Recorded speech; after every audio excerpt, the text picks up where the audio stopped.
Volume 1 of Combat Aikido, we're going to expose you to competitive entries. These are entries that deviate from the traditional form in that the traditional form is usually practiced from a sword hand principle or a hand grasp principle. These allow you to learn the techniques, but in order to be able to do them competitively, you'll need to learn certain tricks and certain angles and avenues that are not readily taught until you're about the level of black belt. In order to begin, you're going to have to master a series of basic body maneuvers. The sabaki that we learn in Aikido has many variations, but we're going to start with 2 and 3 basic applications for body movement. We'll start the first one off with sliding step. Sliding step is that you keep the same side forward and you simply shuffle your feet front to back. This is used to maneuver straight in and straight out. Can also be used to maneuver straight in and then tangentially out. Straight in and tangentially out. Straight in and tangentially out. When you do your slide step, you're winding up power so that it's not sufficient to just step forward and bring your foot in. You want to throw your body into the first place, and when your follow-up foot has caught up with it, you should be pinched into the earth so that your power is now built up and its potential power. To this maneuver, you're going to add an enter and turn maneuver. Enter and turn is simply to take your rear foot and step across your front foot, and at the same time going to rotate like a ballet dancer, coming all the way around and landing on the other side.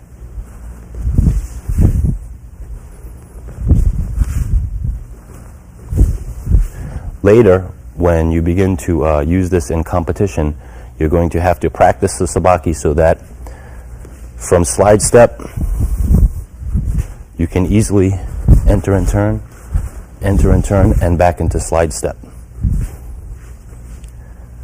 The only addition to this is called stepping in and enter and turn, where you're going to fool your opponent by taking a step. When the step lands, you then enter and turn.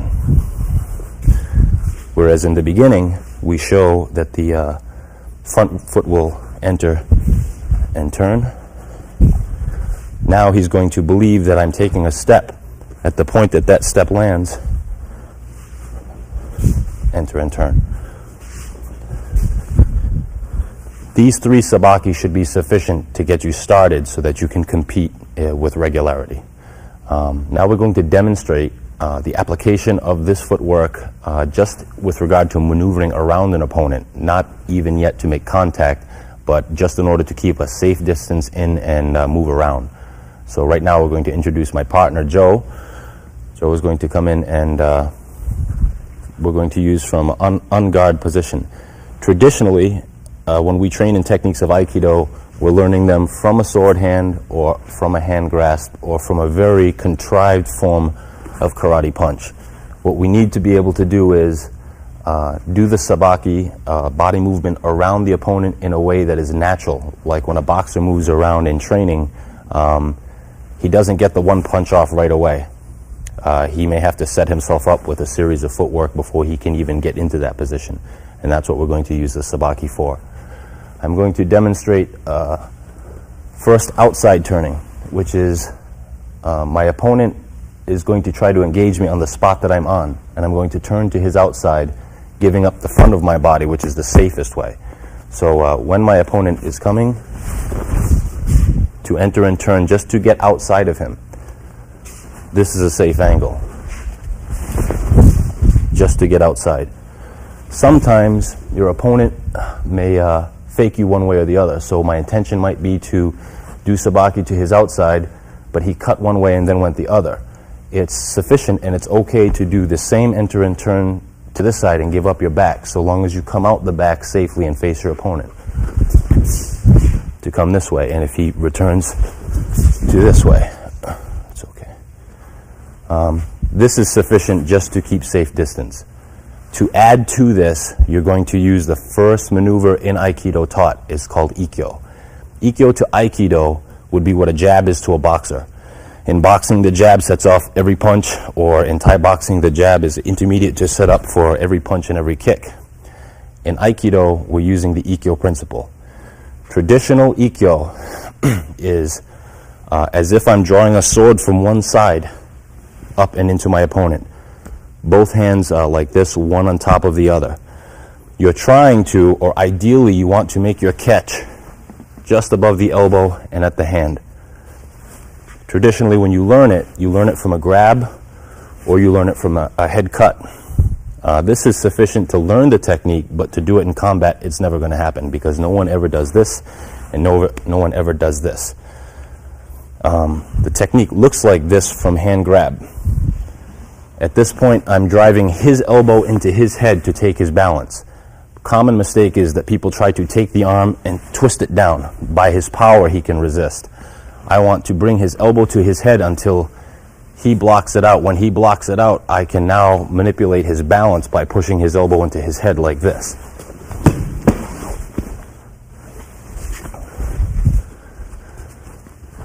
The ideal form being like this doesn't happen perfectly every time. In fact, most times you don't get the ideal form. You'll usually get a turning version of it, and usually the turning version is not sufficient to bring to the ground.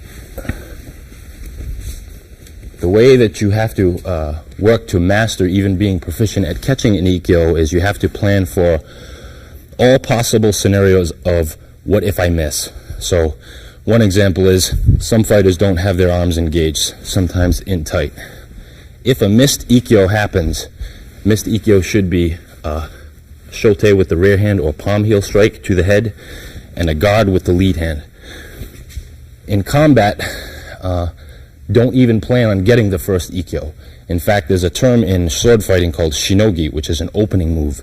It's one move done just to set the opponent up, and then you have a reverse move, or the same move done, but instead of doing it a left-sided, you would do it a right-sided. Usually you'll catch it on the second technique. So we're going to demonstrate what we call Ikkyo Bo, or first control boxing. I'm going to just easily move at him, and he's going to pot shot punches, and I'm just going to practice my Ikkyo into his punch.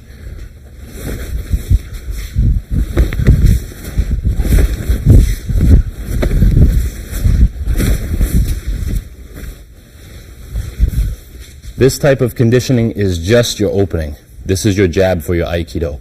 All techniques will add on to this later, but we're going to start with intermediate. By that I mean there are techniques that happen only at this point of the opponent, and then there are techniques that happen after you've fully entered or come into contact with the opponent's body. So for right now, from real fighting position, don't wait for the opponent to attack, which is, in most cases, they teach you he's attacking, you're waiting, and then you defend. Never happens that way. You need to enter on your opponent, much like in point fighting. When I feel I'm close enough, I have to go. When I go, I'm going to elicit a response from him. At that point, I'm more apt to catch what I want. Right here, I feel I'm close enough because I'm going to use a shuffle step, then I'm going to enter and turn.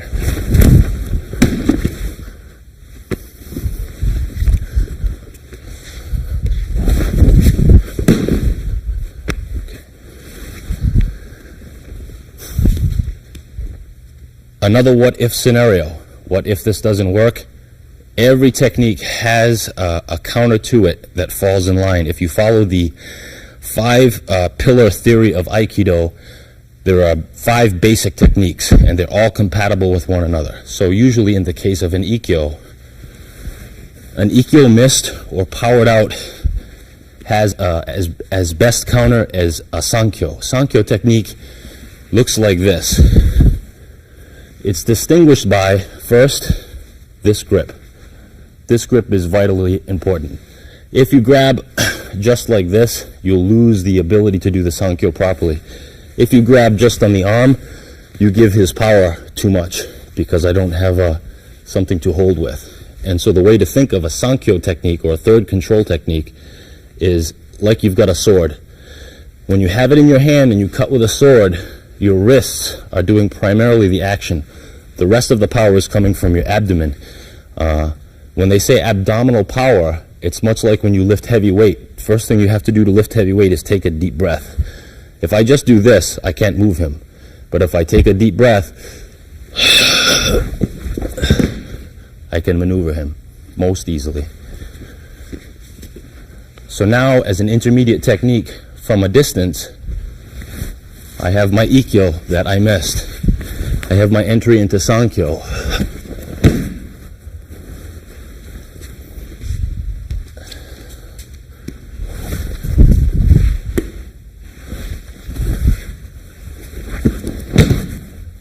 Most effective. I'm going to explain the third control grip or Sankyo grip so that there's no misconception.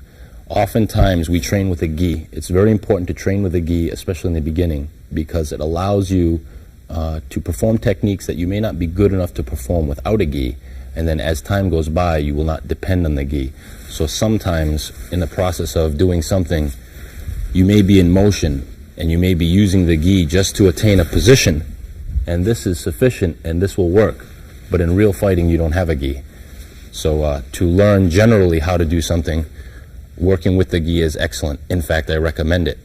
But you will need to master the grips as they are. The third control grip is very specific. Because of power in a person, you want to focus the grip on the lower part of the hand, not high up in the wrist. Now you may start off having a person by the wrist, but you always wanted to work that back down to the lower part of the hand. And when I say the lower part of the hand, I say include part of the little finger within the grip. The higher up on the hand, not so good.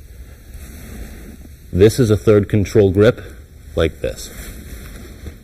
If you take third control off of a first control technique, if you watch the way that I'm sliding, I'm always working in towards this. I'm relying on momentum. If we're flaccid and I go to do something, it's easy for him to pull his hand out of the exchange. Particularly, I'm just trying to switch grips. If he just pulls away, pulling away, his power is easy.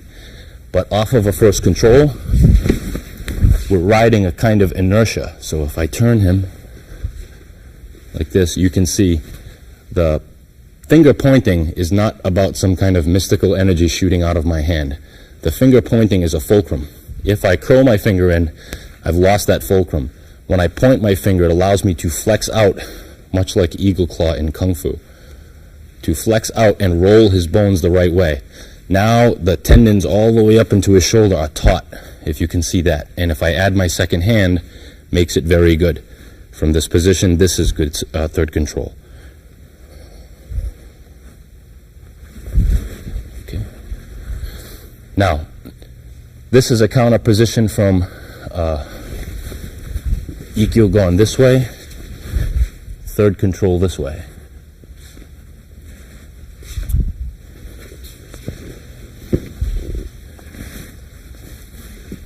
The what if is, now I'm doing an Ikkyo and say I miss.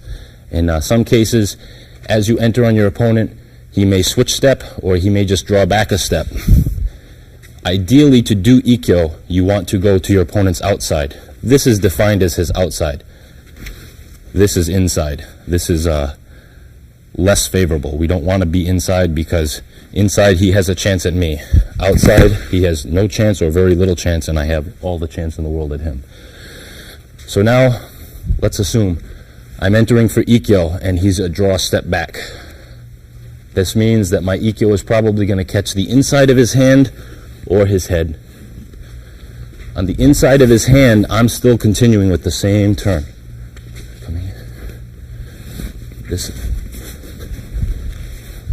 This is going to look like Sankyo or third control, except it's going to turn in what's known as four directions throw. I'm using the same body maneuver, but because I grabbed him on a different side of his body, I'm going to enter and the throw is going to come out with this grip, which is a third control grip done on the opposite side of the hand. Okay. Just leave your right side forward. Ikkyo done to the inside, Ikkyo done to the outside. This is the one we want, but we don't always get it.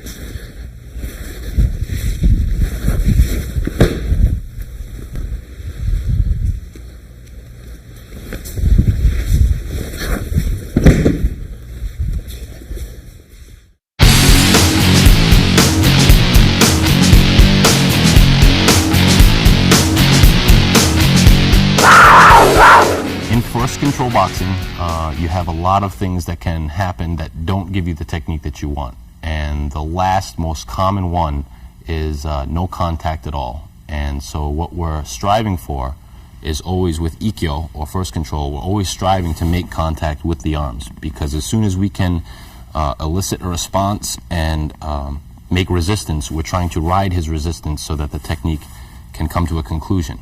But sometimes in fighting, you're dealing with someone who, instead of engaging you when you enter on them, they withdraw, they slip, they bob, and you need to contact them in some capacity. So what you're going to aim for next is the head and neck. This will turn into an entering throw. If I come for this and he's leaned away, my bottom hand will be the shote, or palm heel strike. The top hand will be more of a guide in a clearing way, so that anything that should come up afterwards will be cut down and out of the way. The timing is significant. The reason in Aikido they train so much with a sword is that you're trying to time every up and every down to your steps, so that rather than walking and flailing your hands, if my hand is up, when it's set to come down, it should come down at the same time as a step. This is what derives power. When I step in for my Ikkyo, I'm stepping in off of my left foot. This is my sword coming up. When I plant my right foot, is my sword coming down. So rather than pushing him and hoping he falls, I'm cutting up into him, but if you'll notice my hands, up, and on the down strike, when I plant my foot, many small moves from the middle of the forearm to the hands simply involve this. And it doesn't seem like much, but it's very important that on the up, they go up, on the down, they go down. They do take the opponent's balance and power, but it has to happen as a rule of one. I don't want to enter like this. 1, 2. I want to enter like this.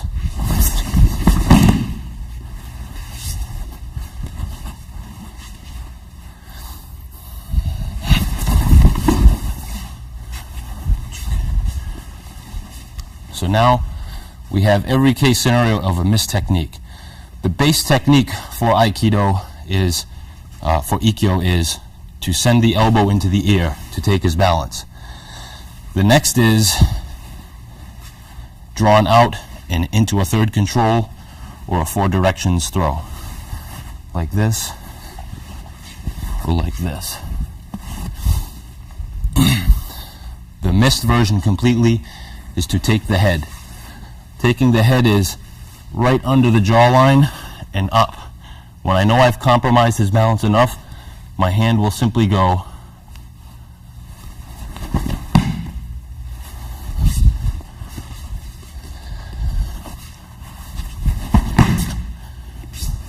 notice I'm following him to the ground. I'm not pushing him away. Everywhere that this hand goes, this foot has to go.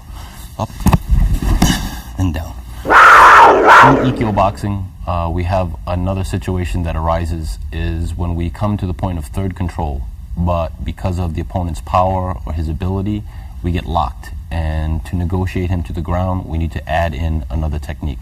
We're going to use a variation of kaiten nage, or rotating entry throw, which is usually a head and arm twirl to the ground. So from this position, just like before, I'm entering first control. I'm re-entering third control. I have the third control grip, but he's fighting his way out, and so what I'm going to do is release the grip of 2 hands. Take his collar, either by the gi or just to wrap around. From this point, I'm going to reverse my hands so that I can just easily put him down to the ground.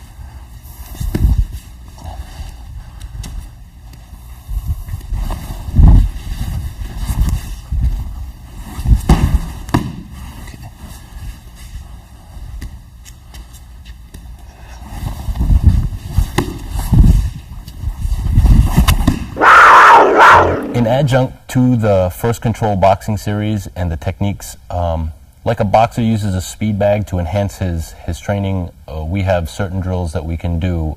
Today we're going to do one with a bokken, or wooden sword. This is to enhance your mai, or your distance between your opponent and you, also your timing, because it's crucial that you don't mess up with these. Your acuteness to the technique will become rather severe, and you'll see if you miss that it's important that you pay attention. So we're going to start the technique off very basically and very slowly. And when you do this at home or in your dojo, please do it the same. Start off slowly, but gradually build it up so that you have the right amount of intensity. So that if you take this serious, you'll see where it can get you rather intense. But it's also dangerous at that level, so be careful.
Now I'd like to move into competitive form for the bigger throws. Usually involve body entering. Body entering is that we've passed the hands, or we've made a decision to come into contact with the body in order to gain the throw, rather than trying to negotiate the hands. In some cases, the reasons you're doing that is because of power of the opponent or skill, and to avoid the hands it's more advisable to just supersede that situation and go right into the body. Easier to take him from his center than it is to try to overpower at the hands. We're going to address traditional entering throw. We're going to do it as the traditional throw, and then we're going to show the variation for what if we miss our traditional catch. And then we're going to do it as a competitive form, which is, as you'll see, easily understood, easily done, and never taught, at least not anywhere that I've been. Okay, we're going to start with the traditional form just from a hand grab. Traditional form, we're going to use enter and turning movement that we discussed in the beginning. Taking the opponent's neck, leading around, and cutting down.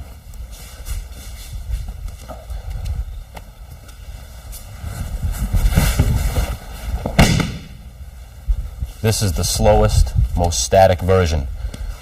But in reality, if you're trying to take the wrist and head of an opponent, you may get it, and when you do, it's fine. But sometimes the opponent, sensing what you're doing, tends to want to move away, and by moving away, he's taking away your ability to catch even what you want. First is, there's the partial catch that you got a hold of it, but he's really trying to resist to get out. We call this cup and saucer. This is from a Chinese technique. If you've ever seen a Chinese acrobat with a cup and saucer, pass it under his arm and around his head like that. Looks rather fancy, and you may wonder what would be the purpose. This is the purpose. As I'm entering, I have my opponent who doesn't wish to be led around to be thrown. So instead of taking him around and cutting him this way, I'm taking him around into his own. This is a lot like Western boxers. When they're cornered, they're taught to get out of the corner by this same maneuver. But in boxing, there's no throwing. In this,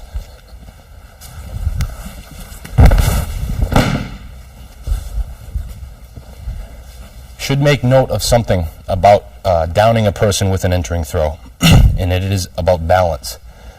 Point of a person's balance runs at a line. If you drew a line through his ankles, that line, and drew a perpendicular line through it, this is his weak point.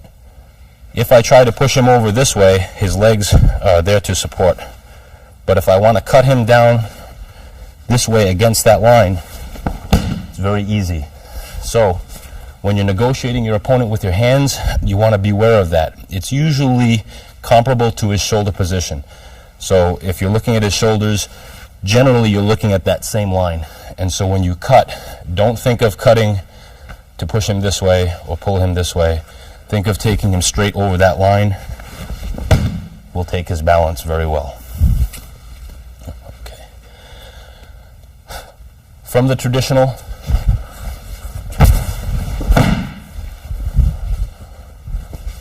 now, competitive form.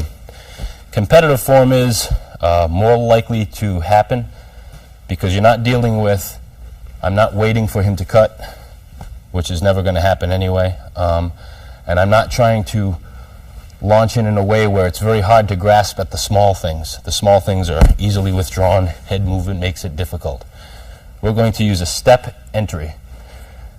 I'm going to use my rear leg and step deep across to, and now I'm going to explain baseline theory. If he's at the pitcher's mound in a baseball game, and I'm starting off at home plate, if I want to enter to this side, I'm entering to first base. If I want to enter to that side, I'm entering to third base. And I keep this as my rationale so that makes it easier for me to know where I'm going, especially when stopped. I'm going to use my rear foot and cut across. Because my foot is cutting across towards first base, that's why I've already made my decision. I'm not thinking at this point. As soon as that plants, that's where I'm going. When this foot lands, I need to contact his body with the lead hand, so left foot and left hand. I'm going to use this moment to slingshot myself. So right now my hips are rotating clockwise. At this point, I'm going to reverse the direction with a full turn and go the other way. Static form is a little bit misleading. Static form is a little bit misleading, but when it's done in full motion,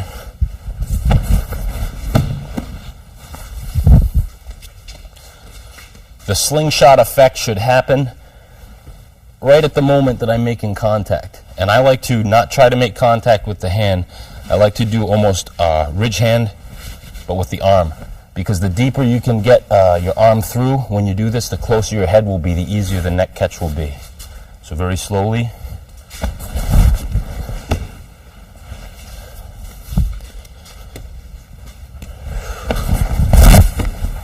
Okay. Just easy. At the end, when you come around with your entering throw, it's very good to do this technique because if really you're fighting and you were getting barraged and you had to just get out of where you were, you could simply bob and weave your way through. On the bob, like that, sufficient. If not, there's a form of entry where I'm going to make my hands like this. When I decide to take the step, I'm going to loop my arms around. When I loop my arms around, one's catching here, the other's catching here.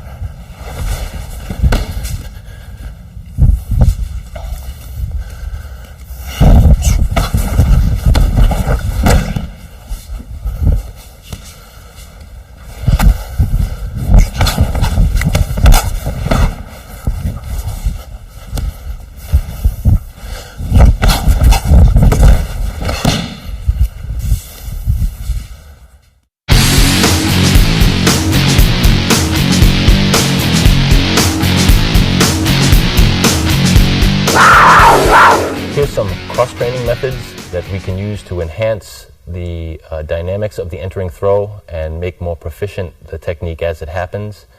We have to dwell in the small aspects of techniques now. First, I'd like to discuss entering with the arm. Entering with the arm is done in a variety of different ways, so I'm going to cover just a couple right now. First is what is known as hiji nage, or elbow throw. There's a basic shape to my arm. If you look at it, my palm is turned up and my fingers curled over. My arm makes a very slight, gentle U. When I cut my opponent's neck, I'm going to simply take this shape and turn it over strong fingertips, turning it over. When you turn the shape over, you don't want to violate the shape too much, so as best you can preserve this shape while it's turned over. And again, we're going to focus so that this part, which will be cutting into the lower neck and turning the head gently with the chin, we want to cut it straight through that line which runs perpendicular to the line that goes through the ankles, so that if I draw a line between his ankles and then I cut a perpendicular line through it, that perpendicular line is the direction that I should cut. So first is the cut itself with the hand. When I turn my hand over, this hand can either peel the opponent to the ground from the lapel or push his pelvis forward from just above his belt line. So if you can see it like this, from here I can peel him down. From here I can compromise in this way, or I can start from peeling and down. The hand starting up, is the aim of this hand is to put my palm here. If you see, when I put my palm there, his head becomes compromised. All in one move.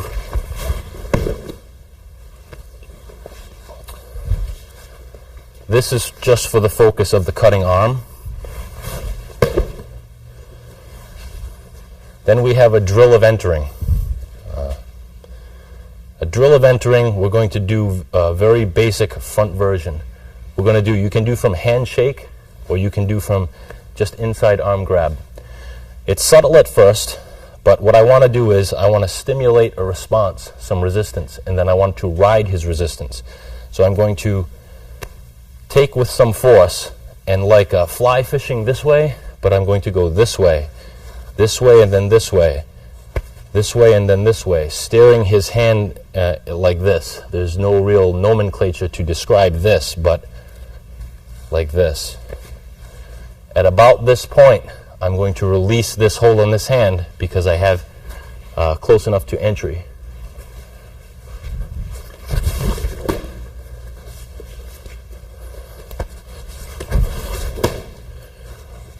It's good to aim the contact hand over his shoulder. You may not get it there, but as much over his shoulder as I can aim this hand before I release it and then cut, the more effective it will be.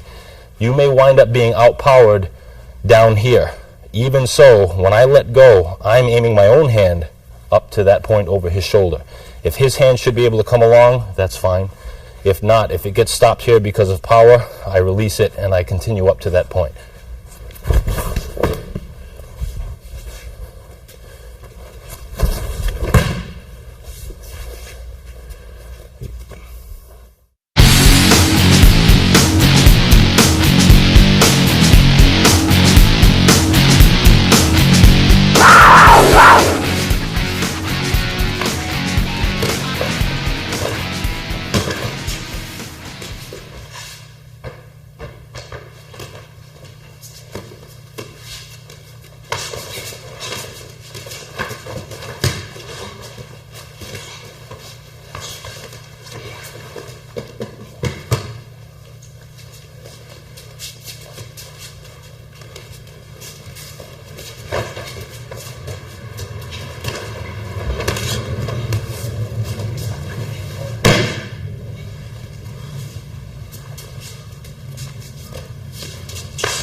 hope you enjoy this segment on competitive entries.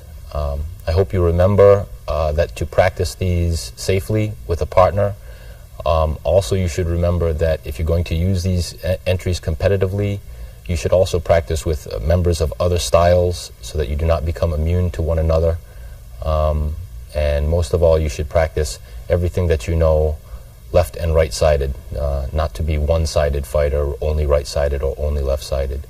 But if you work very hard, you can master these in a very short period of time, and you'll have great success.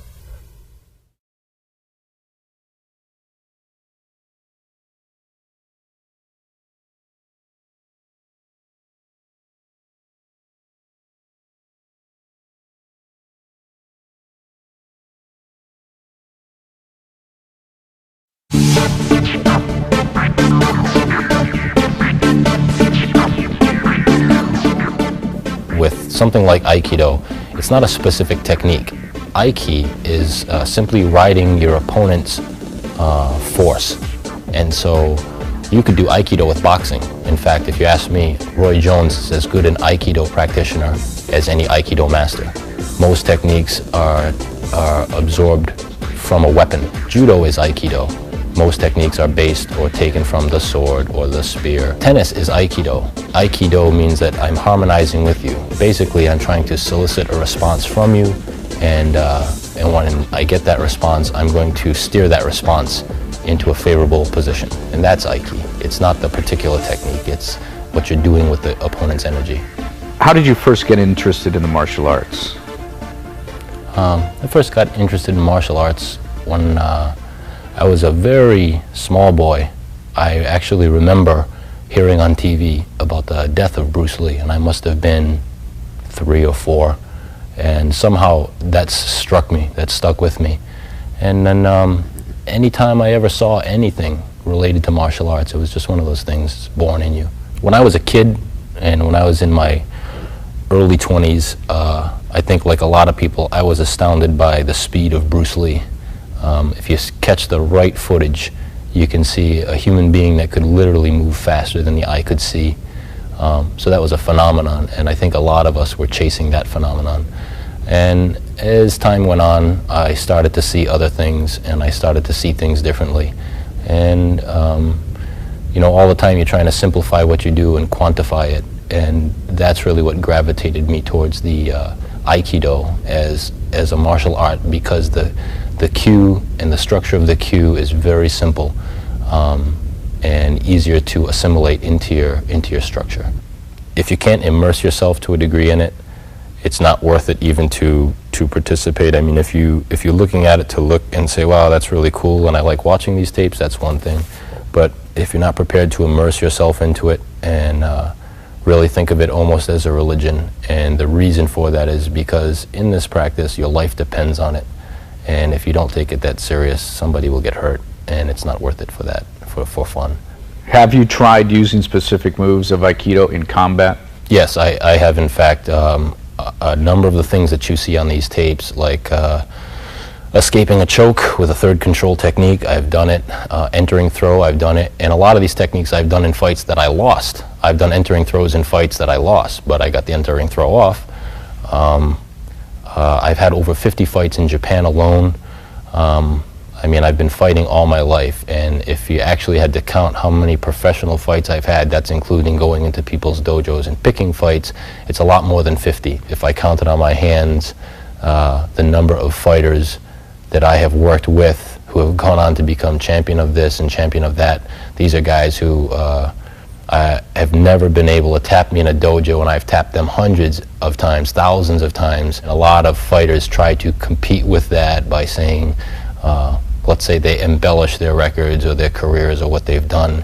And I hear it from guys that I've trained and taught, and I get no acknowledgement of being the guy who trained them or taught them or even helped them. And a lot of guys are turning around and trying to pretend like you know, they're my teacher. I'm old. There are guys who have held a lot more titles than me. I've been doing this a lot more years than they have. So what I say with a great deal of experience. I was actually the first ultimate fighting fighter to ever fight Royce Gracie because I fought him in his dojo before the UFC ever existed. I'd been in Los Angeles for a while, and I needed money, and I had just heard about them. A friend of mine had told me about them, and I called him up and I asked him, is it true? And he said, yeah. And a story I like to tell is aside from the fact that none of us in professional fighting would have jobs if it wasn't for Royce Gracie, but I called him up and I bet. He said, you can bet if you want. And so I said, I'll bet. I said, I bet you $600. And he said, okay. And it was slated to be about 2 weeks later. And then about the day before the fight, he called me up and he said, let's forget the bet. So in my head, I'm thinking, oh, the guy must be afraid. But I get to the fight and we fight in the dojo and I lose. And then after the fight, he said, well, look at it this way. He says, you won $600. And I asked him, I said, how come you canceled that bet? And he said, $500 is a bet. He said, $1,000 is a bet, but $600 is rent. And so I could kind of tell he'd been there at some point. He'd been out on his luck, and I appreciated that. And not to mention, I appreciated the fact that we all had good jobs for a long time because of UFC and everything he did. Originally, before I fought Royce Gracie in his dojo, I moved to Los Angeles to answer a challenge that Steven Seagal made in Black Belt magazine. He said that anybody who wanted to fight him could go to his dojo and challenge him and be prepared to fight to the death. So I went with a written challenge, and I went every day, morning and night, even through the Los Angeles riots, and I waited, and he never came. But, you know, that's the kind of crazy things you do when you're a kid. In my view, all styles amount to the same thing. I think all styles, if you go to Southeast Asia, to Burma, you go to Thailand, all the old masters are practicing some soft form, usually a two-sword form or a spear form. Looks very much like Tai Chi. Tai Chi is the Chinese version of Aikido, and they all have the same ending form.